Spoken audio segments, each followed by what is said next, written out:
Social work in the 1960s. After the Great Depression, there became a desire to upgrade the social work profession. Bachelor's degrees became mandatory for all graduate programs, and all programs lasted for at least 2 years. Casework would remain a main methodology of social work at this time, but many people were asking if macro work would remain a secondary niche. The National Council on Social Work Education, established in 1946, launched a study of social work that would clarify the relationship between undergraduate and graduate programs. This established that graduate education was needed for professional practice, while undergraduate provided only a pre-professional basis. Despite this, people still sought undergraduate degrees in social work. In 1955, 7 separate social work associations were merged to form the National Association of Social Workers.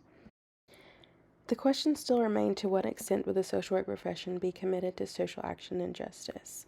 There were calls made to define the macro side of the profession, and a movement to have a generous curriculum began to give social work students a breadth of content. Inspired by new social movements such as the civil rights movement, the anti-war movement, or second wave feminism, inside and outside professional organizations, social workers, social service agencies began to advocate for progressive policies and the inclusions of content on race, gender, class, and sexuality in social work education.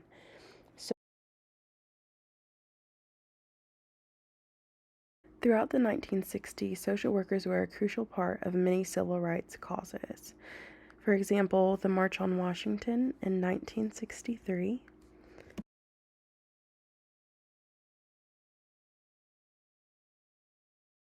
the Civil Rights Act of 1964, where President Johnson signed the Civil Rights Bill into law. The National Association of Social Workers pushed for passage of the legislation. In the Voting Rights Law of 1965, the National Voting Rights Act became law.